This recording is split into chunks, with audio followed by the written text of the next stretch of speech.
This is iLLANOiZE Radio with Biko, iLLANOiZE Jones, and Pretty Riot going down right now. As always, we bring you some of the illest guests from around the city and globe. And today we got Assata Jones in the building. What's up? Oh, we don't get a fake applause back. That's weird. You get don't a have real a button that you just press. We do, but the man with the button is not here. I'm hella weak. Okay, well, thank you for that genuine hand clap right see, there. See. Okay, I get it now because At first, you know, she kind of made us stop doing hand claps. No, I think I'm just used to just hearing it. The Yeah, fake hand claps, too. Yeah. It's a lot of the fake hand claps Right. going on nowadays. I hear That's that funny. in a lot of podcasts and things. Now, I'm just going to jump straight into it. But first, I have to ask you, how are you doing? I am well. I'm definitely vibrating high right now. Okay. I never heard that before. I'm weak. Never heard that before. Dang. Oh, vibrating high. Okay. Yeah. So you had the braids in the last time I see you, and now you got the fro out, natural beauty. Yes. That is, I know you probably hear this all the time. Yes, that's your real hair. It is. How long you been natural? I've been natural ever since I moved to New Orleans, so I'd say probably like 2.5 years. Dang. Do you feel like it's tedious? I'm sorry, that's her question to answer. It's okay. I think it just depends on time management. I mean, it can take a lot of time, but then when I also think about when I used to wear sew-ins and stuff, I used to be far more like, I don't know, it just took a lot of time out of my day. And then plus it was really messy too because that hair just shed it everywhere. So no, it's not as tedious as it is for me managing like weave. Man, see, I love natural hair women. I love it all. I love whatever makes women feel good, you know. Big facts. And I feel that, you know, sometimes we can just be judgmental at times, like, oh, well, it's not her hair. It's just really a matter of like how you feel, but you have to totally embrace what's under that hair as well too. Preach, sister, preach. On the real, I mean, at the end of the day, like I said, you said this too. Women run the world, and I agree and totally disagree at the same time. I agree with it, and then yeah. So, but as far as like my my thought on things, I love natural women just in general because it just shows what they call that. I forgot the name of it. It just shows a different side of you, Right. Like it shows your self-esteem. You know, like you don't care how you look when you go outside. You ain't got to do all that extra stuff. So that's just me. If Jones was here, I know he'd agree, but he's not. Pretty right. Tell him what Jones would have said. In all honesty. No, go ahead. I'm saying there's no telling what Jones would have honestly said. Yeah, he probably would have said some extra-ish. About the hair, I don't know. Well, I think Jones probably would have been like, I like it all. I like it all. Coming from you, yeah, he definitely would have said I like that. it all, dog. It don't matter what you do, cuz. You know, in my Jones That voice. is Jones. So you know Jones all too well. Now let's jump straight into it. Your singing ability. Oh my gosh. Like you don't need Autotune. It's just straight vocals from you. And I gotta know how, like, you know, what influenced you to pretty much be the musician you are. Oh my God, thank you so much. I would say just listening to, I moved around a lot, like when I was younger. I had like a choir conductor actually in 5th grade and 6th grade. He just kind of saw something in me and just told my grandparents because my mom was, she worked for the airlines, so she wasn't home a lot. So they were just trying to find that thing that just sat well with me. So pretty much, I mean, I was just doing like musical theater. I started with like classical training and stuff. So when you kind of just sing a bunch of like Broadway songs, it's just, you know, you're not really doing runs or anything like that.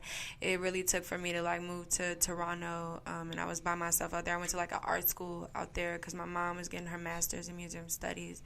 So I pretty much was just like a loner. I didn't have my little brothers. They were really young at that time and they were living in Chicago. So I was just pretty much in the crib with records, and I was just going through like her collection and stuff. But really what drew to me the most was probably like Mary J. Blige, Anita Baker, Maxwell for sure. But I was just hearing that stuff like low key when my mom and dad were together, like late at night, and it would just mentally mess me up because it's like I knew what they were doing, but the music just made me feel so. It's like I was crying at the same time. It's like no one wants to hear their mom and dad like get it on. Like no one wants to hear that. So you just concentrate on the music. It was the music that just made me. It was just always Maxwell. It was always Maxwell and Sade. And then when my mom and dad split, my mom was playing that Mary something crazy. So it was just like when I heard The Pain with Mary, and then I just kind of revisited that, and just kind of. I don't know. That just became like my vocal Bible, Brandy too. So it was just a matter of listening to that.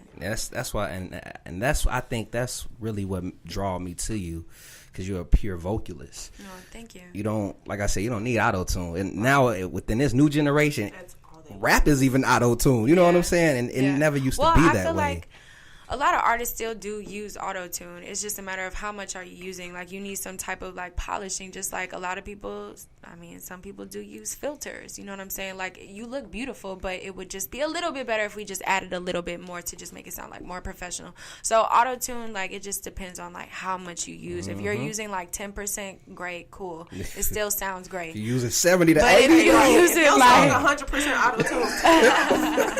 a little too much. Right. It just depends on how anything that you use too much of is a bad thing. So, and I'm gonna jump into the Emporium show one time.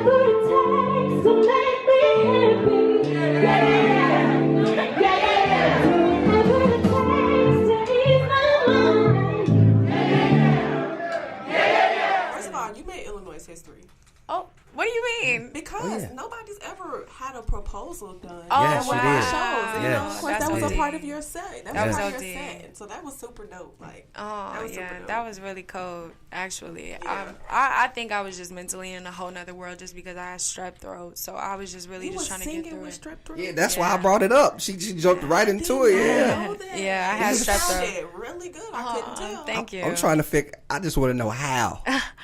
By the grace of God, because I was definitely in that hospital room the morning. I was in the emergency room that morning, and I just had to wait it out until, emergency rooms, it's so ridiculous how long it takes. Yeah, if you ain't got no breathing problem or you ain't on your deathbed, right, they ain't trying to hear if your heart is not skipping a beat, they don't care. So, yeah, it was a bit of a test, but it's just like, I think with that experience, it really did test my faith and just test, how bad do I want it? And for me, it's just like, it's not really a matter of putting so much energy into like, oh, well, I only want to do things that, of course, this isn't WGCI. This isn't, who knows how many people are listening right now, but at the end of the day, like, I'm in my path, and it's just going to get better and better and better and better. You know what I'm saying? Man, I applaud you. I applaud you. When you did, you text me, you was like, hey, can't really talk much, but I'm gonna knock this out. And you killed it. Oh my God, thank you. I used to turn down shows because I used to be so nervous. Like, I used to really just have stage fright, something serious, but I just felt like, with fear, like, you can't let that get in the way of anything because you will never do the things that you really want to do. So I got to a point to where it's like, all right, well, if I'm going to be going flat for like these 5 shows or whatever, hopefully the next 10 shows I'll do really well. So I'm just happy that now in my career, I'm way more like excited to do shows and stuff like that. Do you feel like it was, I guess, anxiety at all? Or? Oh my God, yes. It was just those triggers of just past experiences when I was just in high school and just had, females just hating on me and like booing me at performances or whatever. Not even doing bad, but just like, just, I don't know, people just hate on you, so. I was about to say something I couldn't say on here, but. Did she just say, you just say you got booed? Yes, I've been booed before. I had a U of I. I was at U of I. It was like freshman year. And I did like the Apollo theme or whatever, and they had the ability to like boo you, and it was just a overall, I mean, for one, I did a Beyonce song, so it was End of Time, and I had dancers, I had everything, but I think I focused more on I was 18, so I focused more on, like, the dancing than the actual, like, singing, and I'm not gonna lie, like, I mean, my singing probably wasn't as strong as it is right now, you know, but it took for me to just have those lessons and be like, well, I'm not gonna quit singing, so I just gotta pour more into my craft and just keep working at it and just get better. Man. And now, you know, beast mode. Like I said, I've been a huge supporter of your music for quite some time. Wow, thank you. And we actually, I'm finna get in. I hope it's not a problem. You mind if we get into "I Can Love You Better"? Oh no, go for it. We're not gonna do it just yet. I actually want to talk about "I Can Love You Better." Yeah. Real quick. Mm-hmm. That's the joint that put me onto you. Yeah. My girl saw the video. Yeah. And she was like, "Baby, look at this." Aww. I'm like, "Okay." I watch it. Damn, that girl could sing. And then just the visual itself, the concept, all blended. Wow. And like you could see your personality. Mm-hmm. And then from there, I'm in a car. I hear the song on GCI, Download or Delete. Oh, wow.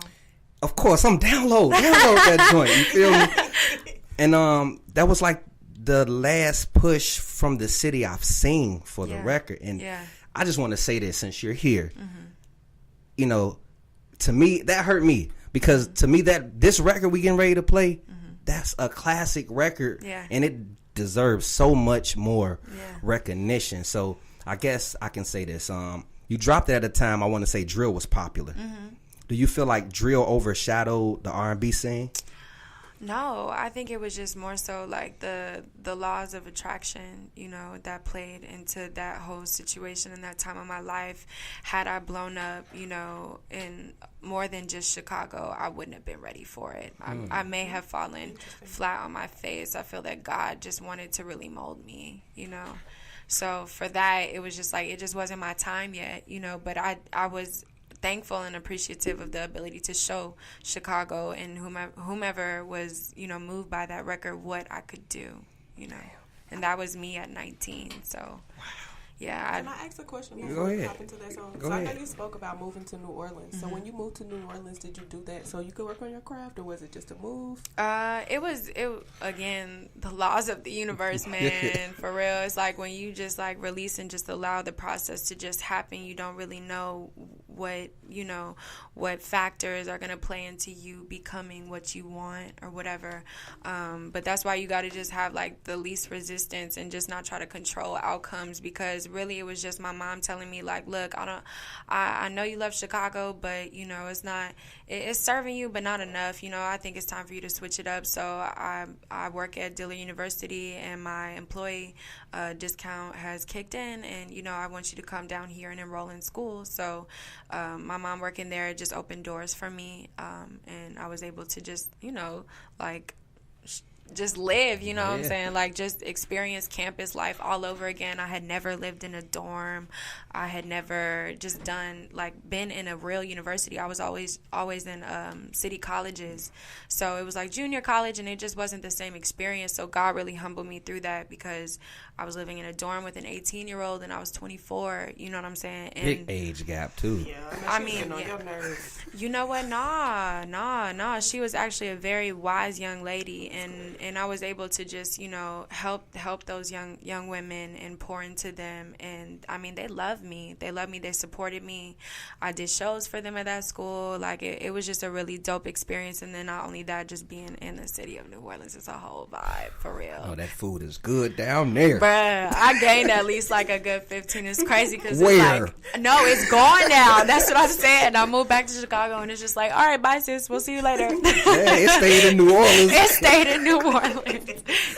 in New Orleans on some Venom. Like, you know, you seen the movie Venom? Not yet, but I know exactly what. Did it come out yet? Yeah, it it's came out. out. Gotta take my son to see it. Thank you for the heads up. Such a great movie. It's kind of scary too. Wow.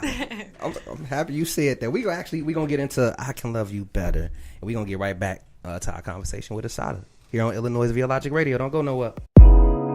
Who is she? Do you see her in your dreams? Maybe not. So why is she taking my spot? She can't love you like I love you, touch you like I touch you. She ain't got what's between me and you.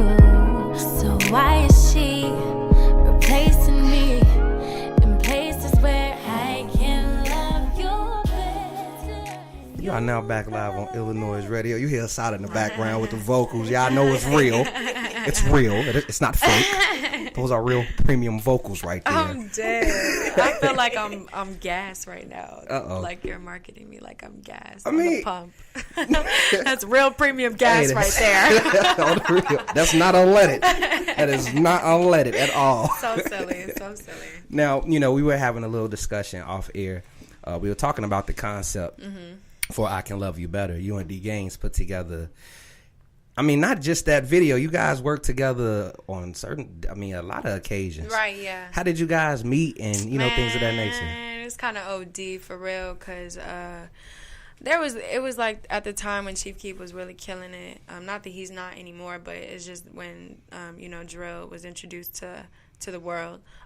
Pretty much I was so moved by one of his records, Don't Like, and I just felt the need to like do a cover song to it. You did do a Don't Like cover to that. I just literally had an epiphany. I'm so weak. I remember this. Me too. Yeah, I remember this. Okay, like it literally just clicked. As soon as she said that, I'm like, I remember actually doing the record with D Brooks, D Brooks exclusive a long time ago. I recorded it in his closet, and so I don't know, I just had a lot of momentum in me. I was just very focused and very driven to just do this cover for some reason, and I guess it just led to many other things. So pretty much I just did the cover, and then I shot a video with just some old friends from high school, and it was just really fun. Like, we invited a lot of people. For some reason, I guess a lot of people were taking me seriously. They had never heard music from me before or anything like that. I was just doing covers like Frank Ocean, Thinking About You. Like, I hadn't done that many, like Lust Issues, Drake. I mean, I took all that stuff down on YouTube because it was honestly embarrassing.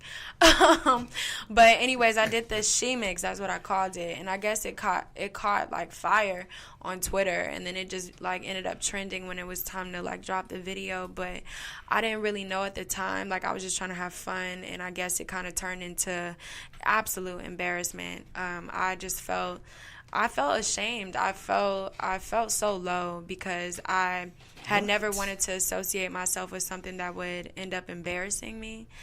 So the video, I guess because of the quality, and I mean, it was really head ass, like looking back, but it was fun, it was so much fun. That was the goal. That was the goal, but in that moment, it's like, when you don't, now that I'm so strengthened in myself now, I don't need any validation from other people. But at that time, I needed validation, So, to not have that validation, I felt like, that was, I don't know, it just killed me. You know what I'm saying? I felt like I had already failed before I even, started, So I felt like people could no longer take me seriously. So I felt that I needed to redeem myself. So that's when I went ahead and linked up with a cousin of mine, and we just vibed, and we created these records with another person, and pretty much that's how the records came about. I'd say that Blame Game was the first one, and then the second one was I Can Love You Better, and we did a lot more, but I mean, pretty much I was just like, you know what, I need a bag of money. I want a really nice video. Like, I don't want a stupid video. Like, I don't want bad quality. I want high quality. Was everything. Yeah, so I'm thinking, I'm like, man, my family doesn't have money. I know ain't nobody gonna give me $1,200 for a video, So I just started thinking, like, okay, who do I know that has a bag of money? So I just kind of like remembered that I had this hairstylist that used to do my hair, and I was just like, you know what, fine, I'm gonna just like reach out to her and just see how she feels about it. And I played her the records, and I mean, she was just like, everybody around her was like, oh, she's dope, like, and she liked helping people and stuff. So she was just like, all right. I was like, well, this is who I want to do it with. I want to do it with D Gaines because he did Chief Keef's video. So I feel like it would be genius for us to like use his views and use his market and tap into that, so that way I can get the views, so we don't have to like pay, do all this or extra do all this pressing, extra, yeah. So I was like, that's gonna be my marketing right there. And so she was like, who is this 18-year-old, little girl? Just, got a plan, a little master plan. Yeah, I had a plan, but the thing is, I didn't have a plan for longevity. And if you don't have a plan for longevity, just as quickly as you can get catch whipped is just as quickly as you can fall off. Yep. Yeah. We talked about that Sunday. Yeah, so the business just really wasn't in order. And I mean, we were just really finessing. You know what I'm saying? Like, we were just kind of living day by day. And it was like I was looking the part, but I didn't have it together. It was like I was almost marketed as if I had already made it, and I hadn't even done anything yet. And that's the thing with the outside world. They like you just said, they think you got it all. They think you have it all. From an artist perspective, he's like, man, yo, I'm struggling over here, yo. Can y'all like pay for some songs or something? Like, help me out. Not even that, but just, I mean, I was just in the wrong places. I realized that my target audience had become Chief Keef's audience. Wow. And that's not something that I really wanted. I mean, not to throw shade. I love the hood. I'm from over East, you know what I'm saying? But I felt that, like, my market was far larger than what it was being promoted to. And I was in like Adriana's, I was in just things that just is not fitting to who I am now.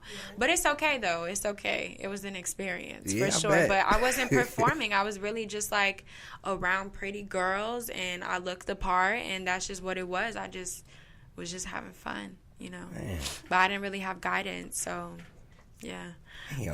See, and that's why you're here, man. It's like I said, I've been a strong supporter for a while. Thank you. And I'm so finally happy we connected. For sure, right timing. It definitely was the right timing. And I knew you had a story because I seen the hiatus you had. It's like you was, your musically you were going. Yeah. You were increasing. Things was going. Then all of a sudden you disappeared. That hiatus, though. I needed it. I needed to find out who I was because I knew that this is something that I wanted to do.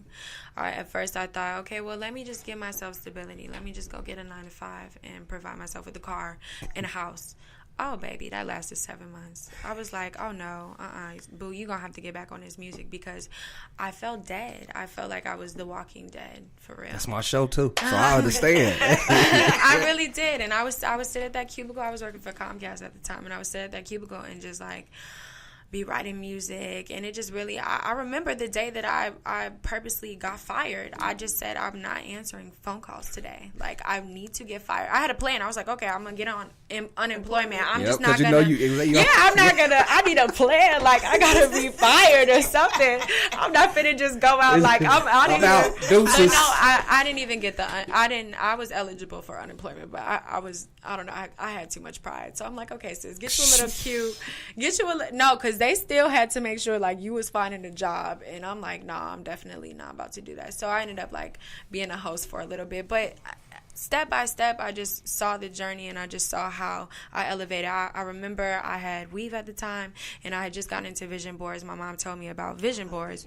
And I was just like, it was really at the beginning of my journey with the law of attraction. And so pretty much I would just put pictures of, like, girls with curly hair and just Beyonce in the studio, and it would say, like, hit, or, it was just, like, little things that I was doing. And then when I look back, I'm like, wow. And I look at me now, and I'm like, wow, that's crazy. Like, you're that girl. You're her now. So it's just so dope because I didn't really realize how my life and how God was using people in, circumstances to just strip me away from all the things that just didn't really matter. Work out, yeah. And I see a huge difference. Yeah. Your personality has always been there. And speaking of personality, vlogging. Yeah. How, what made you transition into vlogging? Probably Instagram's limit.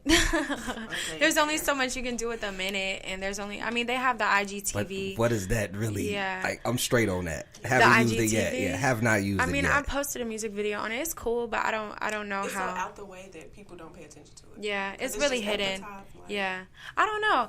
That's something that I should probably get more in tune with, because you don't want to really hop on a wagon that's already like you kind of want to be with something that's growing as well. So I got a feeling IGTV is gonna grow. IGTV fix their formatting, because the fact that it's only that vertical thing throws a lot. And when you upload it, right. So I feel like if they format it so that it doesn't matter if it's a vertical video, it's horizontal, and it makes it better. Yeah, I see what you're saying. Yeah, that's probably why I have not used it, due to the formatting. I can't figure it out. Yeah, because it's like no matter what you upload, it's only going to show a vertical view of it. So. Right. Yeah. No, with the vlogging, it was just really on some like I just really wanted to find out who my target audience is. Like, I just wanted more feedback, and I enjoy editing videos. I'm really a geek. Like, I love filming stuff. I love it all. I like to do it all. So I felt that, with my Instagram videos, like my IG stories, like they were fun enough, and I would get so many responses on them that I felt like, okay, it's time to like actually start building a channel.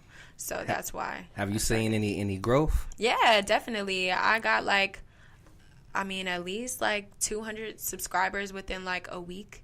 So 200 more than I had, because it was really the first time that I've ever like uploaded to YouTube consistently. If you're posting videos, like music videos, every 3 months or once a month or whatever like that, it's just like, okay, But if you're posting consistently, and if you're like doing like the challenges that they have that are trending and stuff like that, it keeps you. It can definitely, So by saying that, I guess, what do you feel you've most learned from vlogging besides your audience, your target audience? What have you most learned from vlogging?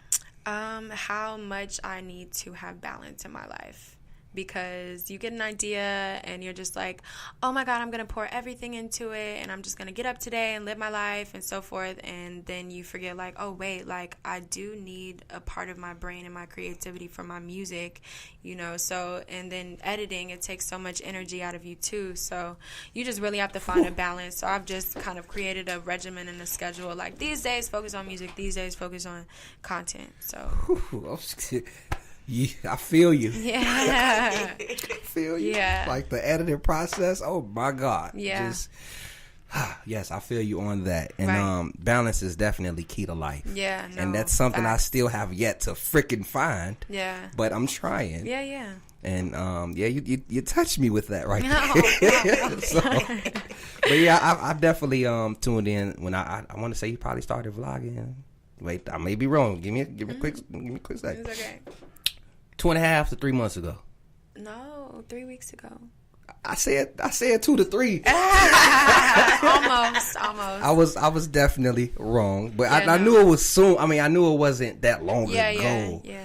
And you could tell you're passionate about it too. Yeah. And plus, you show your personality even more. Mm-hmm. And what I've learned about internet, that's the times we're living in. Right. Look at Cardi B, for instance. Yeah.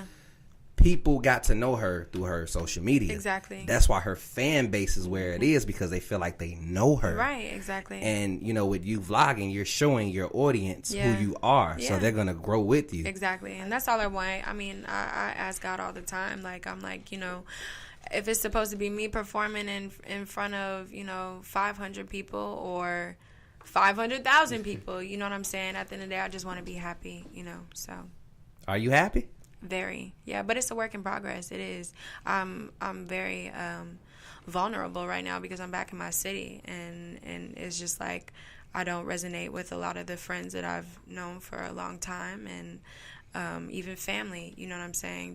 They may not understand me. I feel sometimes misunderstood, or that I need to protect my energy because there's so many people that are, in pain and just projecting, and they don't really know how to deal with me or talk to me or, just have a balance of knowing what to say and when to not say it, so it's just like relearning those things all over again, and also like not going to the same places that I used to when I was living here, because I'm just not that girl anymore. Yeah. So it's like I'm trying to find Chicago to where it's like resonating with me all over again. So it's like relearning the city and allowing the city to relearn who I am now, I'm pretty right here. Yeah, but I feel like we, I feel like Chicago accepts you. Put it like that. Absolutely. That's why I'm back, that's why I'm back, and I feel that I was so happy in New Orleans that it was just time for me to get like uncomfortable, and I'm just hungry. I'm really hungry for more, so this city definitely allows me to get out there more and be uncomfortable and put myself in front of different markets that I can't reach in New Orleans. Big facts. It's good you got a New Orleans market too. Big facts. I've been going back and forth to Atlanta, and I thank God, establishing the base out there, because it feel good to pretty much travel in general. Yeah. It just feel good I'm leaving Chicago for a few days. Let me get up out of here. Yeah, no, it's important to have a home everywhere you go. Exactly. When you know people all over, it's a breath of fresh air. Let's actually get into another joint. Okay. IDs. I don't care. Yeah.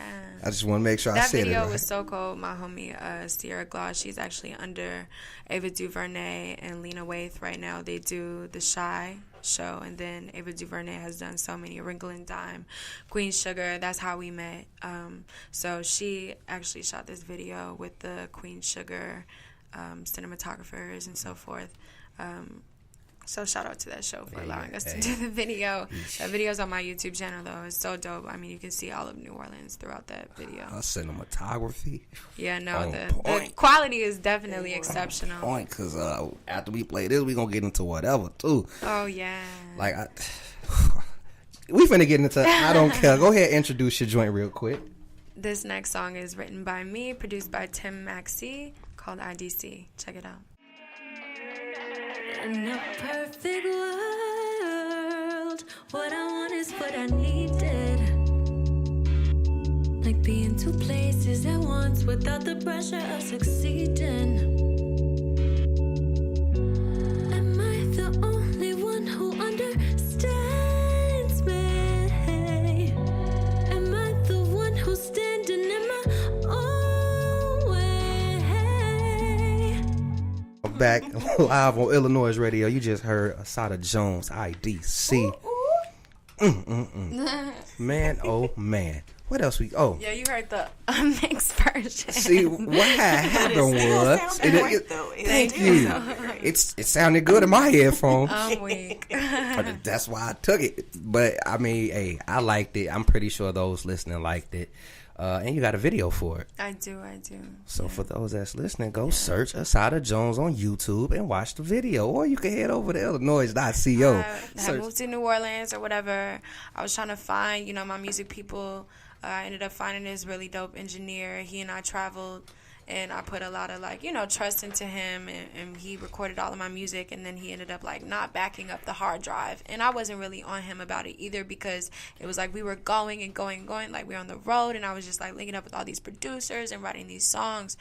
And then I ended up, not staying on top of him, and he crashed the hard drive during a session about this guy that I was dating at the time, and I was in tears. And that my studio sessions are very emotional. And I would have been an emotional wreck too. The fool, the hard drive just crashed with all my stuff on it. No, yeah, it was it turned into okay, it's gonna just be 2 days to get it fixed, to 2 months to 3 months to the whole summer waiting for my music to come back. And I was just oh my God, I put everything into that. I finally started writing all of my own music and everything was gone. So I ended up just kind of filling my space with just this person, and he was still trying to find himself too. So it was just a bunch of different projections, having to just rely on yoga, having to rely on meditation, just different things to just kind of get me through that, because especially with being in school, unfortunately, when you're in student housing does not expand for the whole year. It doesn't cover you. So now I'm oh my God, I gotta move out, and I have to be in someone else's house, and I was just really uncomfortable. And it was just a lot of things that just seemed like they were not going well. But it all fell apart to come together. By the grace of God, baby, because that was one summer. But it was so cold because, man, I did this sister circle thing. This girl that I met at a yoga studio, her name's Felice, and I was just meeting so many dope people that summer. And she had a sister circle, and then it turned into us in a cemetery singing to our ancestors. Wait. It was just really spiritual. It's definitely something I wouldn't have done being in Chicago. That's what I'm saying. The energy in New Orleans, it just really kind of just takes you in, Oh, I'm sorry. I'm still stuck on singing in a cemetery, okay? If you're not at a funeral, you know what I'm saying? That's a little different. Yeah, no, it was very different for me. We hopped over this gate. It wasn't the cemeteries in Chicago, in New Orleans are not the same as Chicago. Chicago, it's a little bit more dreary, but New Orleans, the architecture within the cemetery, I know this sounds very scary too, but the graves they're not underground. They're actually on top. of the ground. Interesting. So it's like different. I don't know. It just looked really cool. It looked like something from like a Beyonce video or something. I don't know about Beyonce. You should never know. It was just an aesthetic. It was just an aesthetic, and we had a few glasses of wine. That's what it was. That was us. Yeah. We had a few during the sister circle, and we just kind of like set out all of our intentions. There was just very interesting, different females that came together. One was a poet. She was a Pisces. Another one was like a Leo, and she was like a stripper by night and singer by day. Love me some Leos. I'm weak. But no, everyone had a story. So it was just really cool to have experienced that and have, I was going through so much at that time. So I never knew any of these women, you know what I'm saying? And I just stepped into that. And that's kind of like the experiences that I'm looking for in Chicago, something just magical. Well, you ain't going to experience that. Don't say that, Biko. What? I'm talking about singing in the cemetery. She ain't experience that. I thought you were saying like experiencing something magical. No. You experience a lot of magic here, but as far as singing in the cemetery, you might not even be able to get in the gate. Somebody got gates. You got to climb over it. Yeah, no, it was definitely something out of a movie, though, and that's why it inspired me so much to call it Summer 17, because I was just like, oh, my God, like... It was a lot. It was a lot, from the guy I was dating to the experiences I was having to what I had to do with my time with not having that music. But it just taught me to be present, And that was the biggest lesson. So I wanted to jump into, because I know it's a lot of men out there, that are interested. And I want to actually jump into relationships. Okay. Is Assata Jones single? Assata Jones is not single. Oh, well, that shut that up real fast. Yeah, no, I'm not single. I really have a wonderful partner, a man who definitely loves me very much, and I'm very happy. He definitely reflects how I feel about myself, which is an amazing thing. Any kids in the future? Kids in the future, yeah, for sure. In the far future. let that on here be known. Yeah, no, I'm really not ready for children yet. I'm not ready. I want to travel the world first and, just be... I really want to just be charting and so forth before I bring children into the world. But it's all what God wants for me. But at the same time, I do know that I'm not ready for that yet. I hear that. I wasn't ready for kids. It just came upon me. I'm weak. But you gotta get ready once when you got little mini me. Of course, and that's around. making life is like the biggest blessing ever. It is. Mm-hmm. It really is, and yes, it's work. I tell you that much. It's work. And shout out, baby. I know you probably listening. Aww. We got another little one on the way, March 4th. Oh my God. Shout out, little man. Thank you. Little Pisces. Oh, that's what that is? Yeah. I didn't know. Man, that was the Summer 17, baby. See? Summer 17. Broke my dad. Hello? Uh-oh. So you said I'm going to have a heartbreaker. Yes. No, I'm going to train him right. Train him right. Are you having a boy pick up? Yes, I am having another boy. Yes. It's like they're just a fish. Like, they just don't stick with one thing. They're just like, oh, over here. Oh, to the right. Oh, to the left. It's just like, yeah. Cha-cha now, y'all. Right. Oh, man. Let the world know any upcoming events, projects, shout outs, all of those things. I have my new project coming out, High in Spirit. It stands for HIS, though, HIS. That should be coming out. I'm really not going to put a date on that. It's before 2018 is over, though, for sure. And then I have visuals coming out as well. I kind of just was way more intentional about this upcoming project because I was intentional with the way that I was using my words, and how it would influence people and how it would make them feel. I decided to just kind of not dumb my production down or anything like that, but just kind of get on a more, resonating production level to where it's like I'm meeting people halfway because I know that my target audience is like old souls and stuff like that, but I feel that this is a lot more youthful, the sound that I'm coming out with, which I'm really excited about. But other than that, what else? Yeah, follow me on Instagram, Assata Jones. Follow me. Subscribe to my YouTube channel, Assata Jones, ASSATA Jones. Yeah. That's all you got? I mean, shoot, shout out God. Yeah, there you go. There you go, shoot. Yeah, I know, for sure. But, yeah, thank you guys so much for having me. Hey, thank you for coming through. Yes, no. Thank you. And thank you for turning up our 100K event too. Wow, yeah, that was a vibe. You made Jones' year. Wow, that was a vibe. Yes. That was a big vibe. Thank you. Like the turnout was amazing. iLLANOiZE history. Yeah, that proposal was everything. That was dope. That was super dope. I was everything. Like, love. Oh my gosh. Yes. Oh yeah, that was lit. So, but yeah, I think I'm about to drop a song. I was in the mood to. Sometimes I just randomly want to just drop records, and they're usually on my SoundCloud, the ones that don't make like Apple Music or the streaming platforms. So I think you're gonna see one for me this weekend. Yeah. Thank you for telling me, because it's hard to keep up with you. And I finally found the joint that I was talking about too. It was called Different. Yeah, that was definitely one of those that got swept away. See. So now I know the stuff you put on your SoundCloud is your throwaways, pretty much. Not all of them, but right. The ones that's not on all the streaming sites. The underground, yeah. It still sound damn good. Though, thank you. Well, shout out to everybody that's been tuned in. Yeah, I actually have a show coming up though. That's what I was trying to rack my brain around. It's actually November 17th in Chicago. It's like an all-female show. So I'll definitely give you that information so you can post it on the site if you'd like. Please do. On November 17th, you can see me live. Shoot, y'all definitely go check her out live. I'm trying to tell y'all, it is a show you don't want to miss. You will enjoy yourself. You never know. She might come out and dance with you. You just never know. Right. Yeah, you can definitely find that video on my Instagram, too, of me dancing with Jones. Jones better. I know he I ain't there, but I can feel this presence. You feel it? I feel it. He here, but he ain't here. He ain't here. It's all good. That's his day. That's on him. And we're gonna end our show off with Assata Jones. Whatever. Please, if you're listening, go to her SoundCloud, or like I said, tune in to the podcast this week. You'll see it on iHeart, Spotify, Apple, all those things. So tune in and I holla.